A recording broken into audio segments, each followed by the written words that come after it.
என்னம்மா நீ? அவன் வீட்டை விட்டு அனுப்பிடுவாடா உன்ன? அவனுக்கு அவ்வளவு தைரியம் வந்துருமா? அப்படியே அனுப்புனா என்னம்மா? சித்தப்பா நான் இருக்கம்மா. எனக்கு மிலிட்டரியில இருந்து பென்ஷன் வருது. நானே உன்னை என் பொண்ணு மாதிரி வச்சு காப்பாத்துறேம்மா. இவங்கிட்ட கிடந்து சித்திரவதை படுறதுக்கு பதிலா நிம்மதியா இருந்தல்லாம். அவன் இங்க அனாதையா கிடந்து சாகட்டும். சித்தப்பா, வார்த்தை பார்த்து பேசுங்க. எங்க அப்பா சாகட்டுன்னு சொல்றதுக்கு நீங்க யாரு?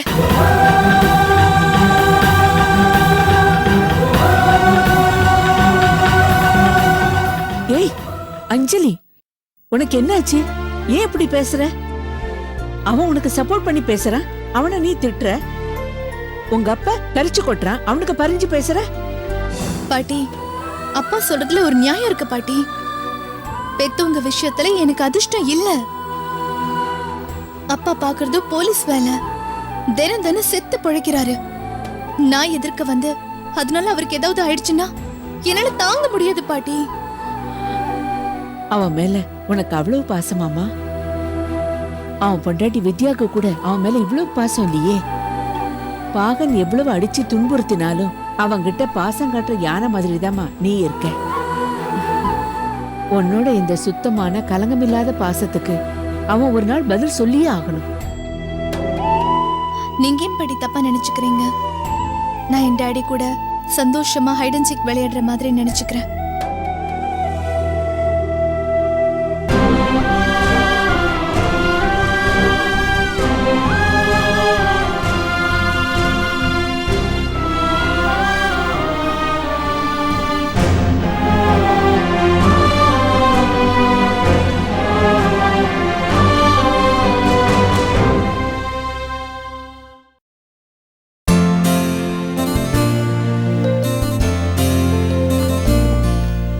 விக்கி, தாத்தா, உன் வாழ்க்கையிலே இன்னைக்கு இம்பார்ட்டன்ட் டே. கோயிலில் பெரிய பொறுப்பை கொடுத்துருக்கா. என்ன? ஆமாம் தாத்தா. இது யாருக்கும் கிடைக்காத ஒரு ஆப்பர்ச்சுனிட்டி. ஆமாம் தாத்தா, ஐ எம் வெரி லக்கி. ரொம்ப சந்தோஷமாவும் இருக்கு, அதே சமயத்துல கொஞ்சம் பயமாவும் இருக்கு. பயமா இருக்கா? Very good, very good. என்னடா வெரி குட் சொல்றானு பாக்குறியா? பயம் இருக்கணும். எவ்வளவுதான் நீ திறமசாலியா இருந்தாலும் கூட அப்படியே கொஞ்சம் பயமும் கலந்து இருக்கணும். அப்பதான் ஒரு ஓவர் கான்பிடன்ஸ் வராது உனக்கு. இப்போ இந்த ஆண்டவன் வந்து பூமியை படைச்சிருக்கான். அந்த பூமியில வெறும் ஆக்சிஜன் மட்டுமா இருக்கு? கார்பன் டை ஆக்சைடும் கலந்து இருக்குல்ல? அதே மாதிரி நம்பிக்கையோட கொஞ்சம் பயமும் வாழ்க்கையில கலந்து இருக்கணும். ஆமா, எனக்கு நீங்க சப்போர்ட்டிவா இருக்கீங்கல்ல, அதே எனக்கு தைரியமா இருக்கு. இந்த பாரு, கோகிலா உன் மேல இருக்கிற பாசத்தினால இந்த பதவி உனக்கு கொடுக்கல. உங்ககிட்ட இருக்கிற திறமையை நம்பித்தான் இதை கொடுத்துருக்கா. ஆனா வேலையை பத்தி நீ பயப்பட வேண்டாம். கோகிலா எல்லாத்துலயும் நீட்டா இருப்பா. Documents, files, everything very clear. உனக்கு பயப்பட வேண்டிய அவசியமே இல்லை. ஓகே? ஓகே தாத்தா, நீங்க இருக்கீங்கல்ல. இத பாத்தியா?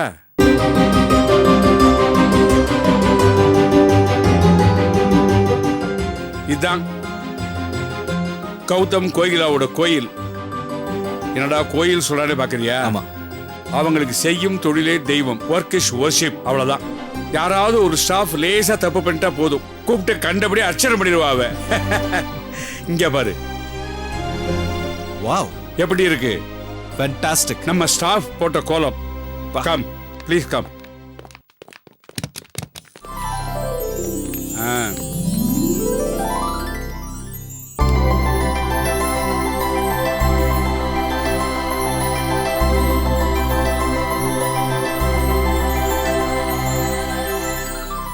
Thank you. Thank you. Welcome sir. Thank you. Thank you. எப்படி வரவேற்பு? Great தாத்தா. எல்லாம் நம்ம ஏற்பாடு தான். சூப்பர். முதல்ல கம்பெனிக்குள்ள வர வலது காலை எடுத்து வச்சு வா. அப்புறம் நீ எந்த காலை ஒண்ணே எடுத்து வச்சு வரலாம். வா. Staff, he is mister Vicky. Gautham Kokila கண்டுபிடிச்ச ஒரு வாரிசு. இனிமே இந்த ஆபீஸ் நிர்வாகத்தை இவர் தான் கவனிக்க போறார். தாத்தா, இதுவும் உங்க ஏற்பாடு தானா? நானா பண்ண ஏற்பாடு முதல்ல கிடைச்சது. இது தானா வந்த ஏற்பாடு. ஆமா. இவரு அமெரிக்கால பயின்றவர், நல்ல பண்பாளர், நல்ல திறமசாலி. அதனாலதான் கோகிலா அம்மா இந்த பெரிய பொறுப்பை இவர்கிட்ட கொடுத்துருக்காங்க. கௌதமுக்கு நீங்க என்ன ஒத்துழைப்பு கொடுத்தீங்களோ அதே ஒத்துழைப்பை இவருக்கும் கொடுப்பீங்கிற நம்பிக்கை எனக்கு இருக்கு. இப்போ உங்களிடம் சற்று உரையாற்றுவார். அவர் அமெரிக்கால இருந்து வந்திருக்கிறதுனால கொஞ்சம் இங்கிலீஷ் கலந்த தமிழா இருக்கும், தப்பா எடுத்துக்காதீங்க. ஸ்டார்ட். எல்லாருக்கும் வணக்கம். வணக்கம் சார். வணக்கம் சார். வணக்கம் சார். உங்களை சந்திச்சதுல எனக்கு மற்றற்ற மகிழ்ச்சி. இது தாத்தா சொன்ன மாதிரி இல்லாம நான் ஆங்கிலமே கலக்காம சுத்த தமிழ்ல உங்களிடம் உரையாற்ற போகிறேன். பிச்சு விட்டாரு.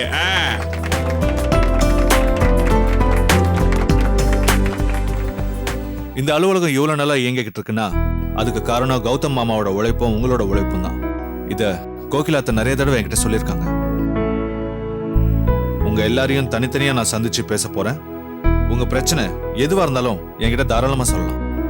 முடிஞ்ச அளவுக்கு தீர்த்து வைக்க முயற்சி பண்றேன். அதுக்காக உங்க குடும்ப பிரச்சனை எல்லாம் கொண்டு வந்துடாதீங்க. எனக்கு என் மாமியாருக்கு சரியில்லை, என் புருஷன் தண்ணி போட்டு வரான், இந்த பிரச்சனை எல்லாம் என் கொண்டு வந்துடாதீங்க. சொல்லலாம், அதுவும் சொல்லலாம், தப்பே இல்லை. உங்க வீட்டு பிரச்சனை எதுவா இருந்தாலும் என்கிட்ட சொல்லலாம். அலுவலக நேரம் முடிஞ்சதுக்கு அப்புறம். இங்க வேலை செய்றீங்கிறத மறந்துட்டு என்ன உங்க குடும்பத்துல ஒருத்தரா நினைச்சிட்டு என்கிட்ட சொல்லலாம். குடும்பத்தை ஒருத்தன்னு சொல்லாத, இது சொத்துல பங்கு கட்டுற போறாங்க இவங்க. பங்கு கொடுப்போம். வெறும் சம்பளம் மட்டும் இல்லாம இந்த அலுவலகத்துக்காக நீங்க நிறைய உழைச்சு கொடுத்துருக்கீங்க. உங்க உழைப்புல கிடைக்கிற லாபத்தை நான் உங்களுக்கு பங்கா பிரிச்சு தரேன். ஆஹா, நான் வயசுலயும் அனுபவத்திலயும் உங்க எல்லாரை விட சின்ன பையன். இருந்தாலும் இந்த அலுவலகத்துக்கு நான் புதிய நிர்வாகிங்கிற முறையில நான் உங்ககிட்ட என்ன எதிர்பார்க்கிறேன்னு சொல்ல வேண்டியது என்னோட கடமை. அமெரிக்காவில் வாரன் பஃபெட்னு ஒருத்தர் இருந்தார். அவர் உலகத்திலேயே 2வது மிகப்பெரிய பணக்காரர். பில்கேட்ஸ் ஒரு தடவை அவர் 5 நிமிஷம் சந்திக்க டைம் கேட்டாரு. அவர் வீட்டுக்கு போனதுக்கு அப்புறம் தான் தெரிஞ்சது பஃபெட் தன் வருமானத்துல பெரும் பகுதியை நன்கொடையா கொடுக்கிறாருன்னு. அவர் வீட்டுல 8 மணி நேரம் இருந்த பில்கேட்ஸ் அப்புறம் உலகத்திலேயே ஒரு சிறந்த நன்கொடையாளரா மாறினார். Thank you thank you thank you. அந்த பணக்காரர் தங்கிட்ட வேலை செய்யறவங்களுக்கு 2 அறிவுரை தான் சொன்னாரு. 1, நம்ம பங்குதாரருக்கு எந்த காரணத்து கொண்டும் நஷ்டம் ஏற்படாம பாத்துக்கோங்க. 2வது, நான் சொன்ன இந்த அறிவுரைய என்னைக்கும் மறக்காதீங்கன்னு சொன்னாரு. இதே தான் நானும் உங்ககிட்ட எதிர்பார்க்கிறேன். இங்க நான் உங்களுக்கு முதலாளி, நீங்க தொழிலாளி, இந்த பேதமே வேண்டாம். நான் வரும்போது எழுந்து நின்று மரியாதை கொடுக்கறது, சும்மா என்கிட்ட போலியான ஒரு மரியாதையோட பேசுறது, இந்த 2ஐயும் கைவிட்டீங்கன்னா நல்லா இருக்கும். தேங்க்யூ. உங்க எல்லாரோட நல்ல ஆசைகளோடையும் முழு ஒத்துழைப்போடையும் நான் இன்னைக்கு இந்த ஆபீஸ் அலுவலக நிர்வாக பொறுப்பை எடுத்துக்கிறேன். நீங்க போய் உங்க பணிகளை இப்ப தொடரலாம். விக்கி, பிரமாதம். இப்படி தமிழ் பேசி நான் பார்த்ததே இல்லை. அசத்தி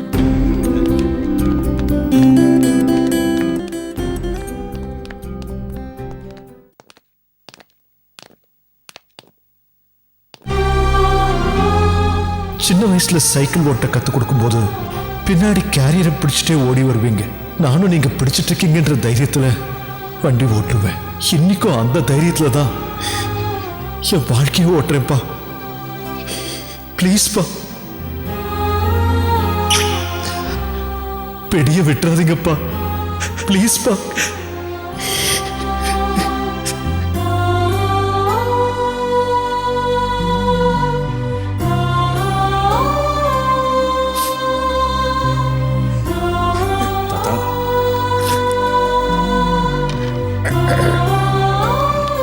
It's okay, it's okay. Gautham, இந்த சேரை பார்த்த உடனே எனக்கு என் பையன் கௌதம் ஞாபகம் வந்துருச்சு. It's okay, Tata. It's okay. It's all right. Don't worry. இவன் என்ன கம்பீரமா இருப்பாங்கிற. இந்த ஸ்டாஃப் எல்லாம் லீவ் கேட்டு வருவாங்க. இவன் உட்கார்ந்துருக்கிற கம்பீரத்தை பார்த்த உடனே லீவு கேட்க மாட்டாங்க. ஏதாவது ஓவர் டைம் பண்ணுமா சார் அப்படின்னு கேட்பாங்க. அந்த மாதிரி ஒரு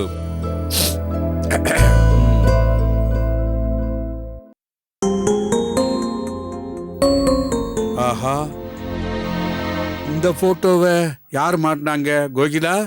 நான் சொல்லவே இல்லை, யார் மாட்டினாங்க? அத நான் தான் மாட்ட சொன்னேன். நீயா? Very good. கை விடுறா ராஜா. Wonderful, excellent. ஆமா தாத்தா, எந்த ஒரு முக்கியமான டெசிஷன் எடுத்தாலும் இவங்க போட்டோ முன்னாடி நின்று தான் நான் எடுப்பேன். எக்ஸலன்ட். நீ பெரிய பிரைம் மினிஸ்டர் ஆக வேண்டியவன்டா. எழுந்துரு. ஒரு தடவை வீட்டில் காலில் விழுந்தாச்சு இல்ல, அப்புறம் என்ன அரசியல்வாதி மாதிரி? இதெல்லாம் எனக்கு பிடிக்காது. Sit down. உங்க பிளெஸிங்ஸ் என்னைக்கும் எனக்கு வேணும் தாத்தா.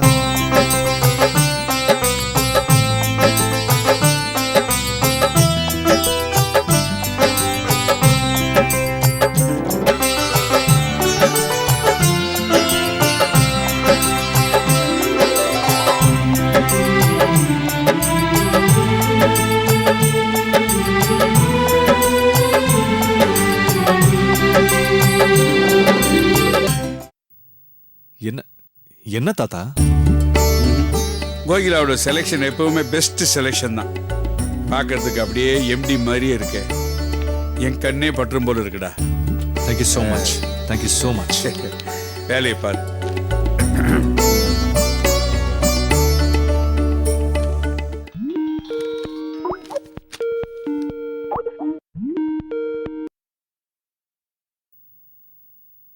Hi Anjali, what a surprise.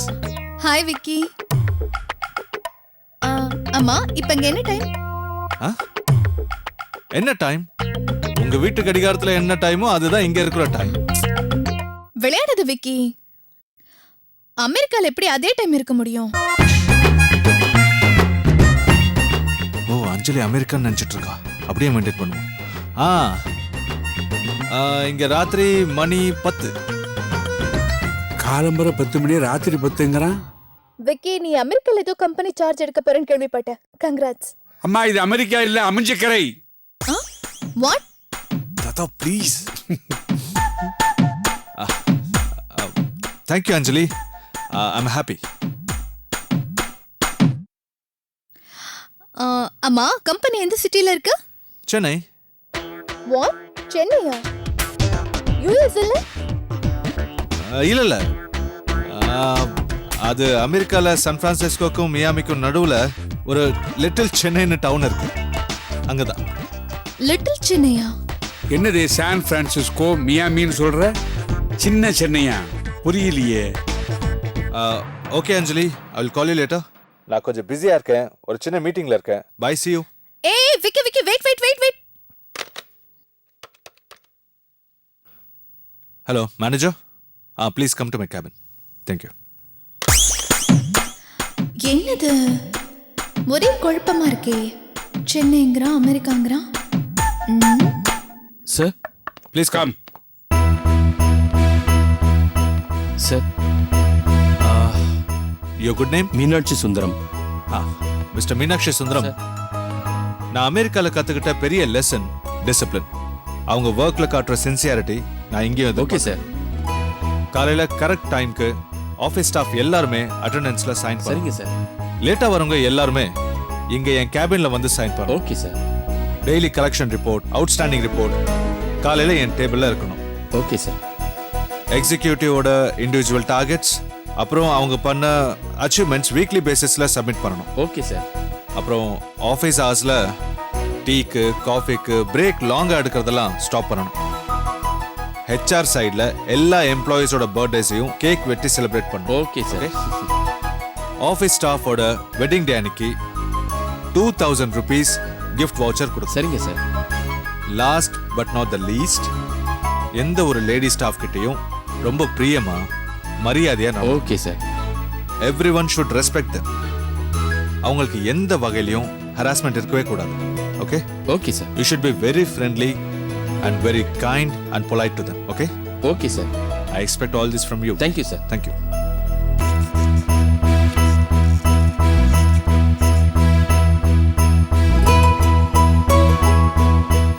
அடே அப்பா, விக்கி கிட்ட இவ்வளவு திறமைகளா? முத நாளே செஞ்சுரி அடிச்சிட்டானே. Very good.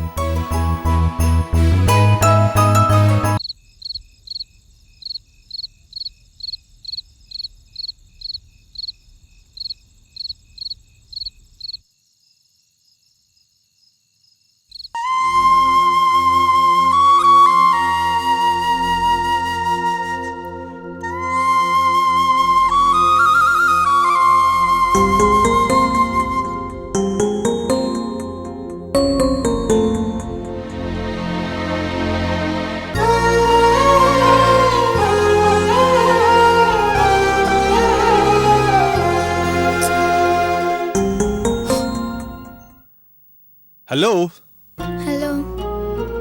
ஹலோ என்ன ஆச்சு? Come on come on get up get up get up come on come on come on. என்ன ஹலோ சொன்னா இப்படியா சொல்லுவாங்க? சோகமா உட்கார்ந்துகிட்டு நல்லா அழகா சிரிச்சுக்கிட்டு சொல்லணும். எங்க உன் சிரிப்பை காணோம்? என்னால சிரிக்க முடியல விக்கி. எனக்கு அம்மா ஞாபகமாவே இருக்கு. இது பாரு, அம்மா என்ன சொல்லிருக்காங்க? நம்ம கூடிய சீக்கிரம் எல்லாத்தையும் மறந்துட்டு we have to go ahead with the life. அம்மா எங்க போயிருக்காங்க? கோயில் குளத்துக்கு தானே போயிருக்காங்க. அம்மா நல்லா இருக்காங்க, நல்லா இருப்பாங்க. நிச்சயமா கூடிய சீக்கிரம் உன்னை பார்க்க வருவாங்க. சரியா? விக்கி, என்ன தாத்தா? எனக்கு என்ன தோணுதுன்னா, என் பையன் போனதுக்கு அப்புறம் இந்த வீட்டில் எங்க பார்த்தாலும் அவன் நினைவு தான் வருது. ஆனா கோயிலா இருந்த வரைக்கும் நான் மனசை தேத்திக்கிட்டு நல்லா தான் இருந்தேன். ஆனா இப்ப கோயிலா வெளியில கிளம்பிட்டாளா, இந்த வீட்டில் இருக்கிறதுக்கு எனக்கே மனசு ரொம்ப கஷ்டமா இருக்கு. பொதுவாக வயசானவங்க ஒரு இடத்த விட்டு ஒரு இடத்துக்கு அலையக்கூடாதுன்னு சொல்லுவாங்க. ஆனா எனக்கு என்ன தோணுதுன்னா, கோயிலாவோட பிரிவை மறந்து புது வாழ்க்கையை ஆரம்பிக்கணும். அதனால நாம வேற வீட்டுக்கு போயிடலான்னு தோணுதுப்பா. ஏன் தாத்தா? இந்த வீடு நல்லா தானே இருக்கு. வீடு நல்லா தான் இருக்கு. ஆனா மாடிப்படியை பார்த்தா கௌதம் இறங்கி வர்ற மாதிரி இருக்கு. டைனிங் டேபிளை பார்த்தா கோகிலா எங்களுக்கெல்லாம் சாப்பாடு பரமாற ஞாபகம் வருது.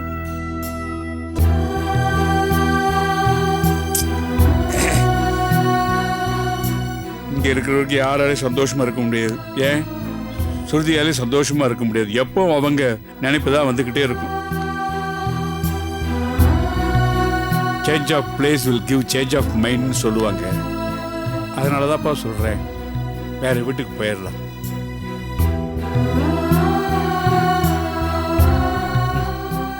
ஓகே தாத்தா, கோகிலா ஆண்டி பொறுப்பை என்கிட்ட கொடுத்தாலும் நீங்க தான் இந்த வீட்டுல பெரியவங்க. நீங்க தான் முடிவெடுக்கணும். நீங்க என்ன சொல்றீங்களோ அது பிரகாரம் முடிவெடுக்கலாம். Thank you thank you. இந்த பாரு, அதுக்காக பெரிய வீடு வேணுங்கிறது இல்லை, ஒரு சின்ன வீடு போதும். தாத்தா, இந்த வயசுல உங்களுக்கு சின்ன வீடு கேக்குதா? ஏய், நான் அந்த அர்த்தத்தை சொல்ல, அதை சொல்ல. தாத்தா தப்பா எடுத்துக்காதீங்க. ஸ்ருதியை சிரிக்க வைக்கணும்னு நான் காலையில இருந்து ட்ரை பண்ணிட்டு இருக்கேன். இப்பதான் முடிஞ்சது. சிரிச்சிட்டா. Very good very good. நீ சொல்றதும் கரெக்ட் தான். ஆனா உன்னடா, நீ வீடு பார்க்கும்போது நிறைய ஆட்கள் இருக்கிற மாதிரி ஒரு வீடா பாரு. என்ன, எல்லா ஆட்களுமே 60-65 வயசுக்கு மேல இருக்கிறவங்களா பாரு. எஸ்பெஷலி அவங்கலாம் லேடிஸா இருக்கணும். எதுக்கு? சைட் அடிக்கணும். தாத்தா, இந்த வயசுலயா? இதுக்கெல்லாம் வயசு கிடையாதுடா. சைட் எப்ப ஒண்ணு அடிக்கலாம் தெரியுமா? இந்த கண்ணாடி கழட்டி வச்சுட்டு ஒரு கான்டாக்ட் லென்ஸை கண்ணில் வச்சுக்கிட்டு அப்படி சைட் அடிச்சா அதுல கிடைக்கிற சுகமே தனி. அதெல்லாம் இப்ப உனக்கு தெரியாது. என் வயசு வரும்போது தான் தெரியும். புரிஞ்சுதா? தாத்தா, இதெல்லாம் கொஞ்சம் ஓவரா இருக்கு.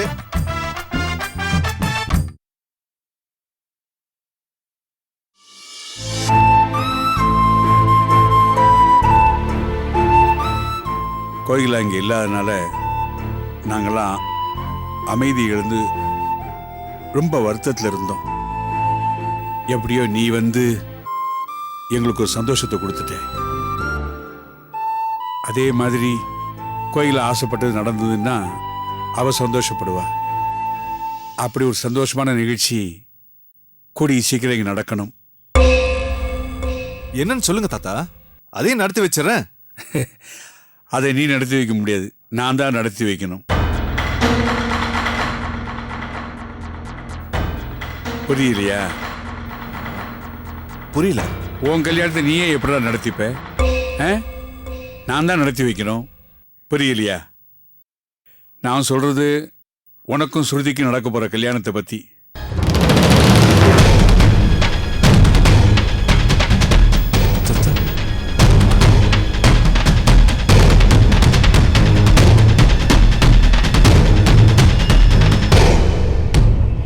என்ன பாக்குற?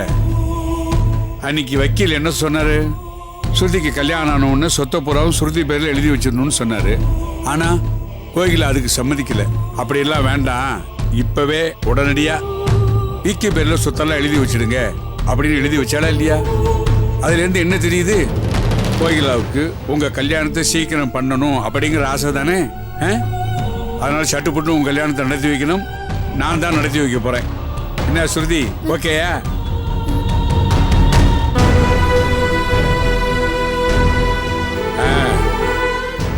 என்ன நீ ஒன்றும் பேச மாட்டேங்கிற? அவளை கல்யாணம் பண்ணிக்கிறது இஷ்டம் தானே உனக்கு? அப்படி சொல்லு ஆமான்னு. இந்த கல்யாணம் மட்டும் நடந்துட்டா கோகிலா எங்க இருந்தாலும் அவ ரொம்ப சந்தோஷப்படுவா. அவ சந்தோஷம் தான் நம்ம சந்தோஷம்.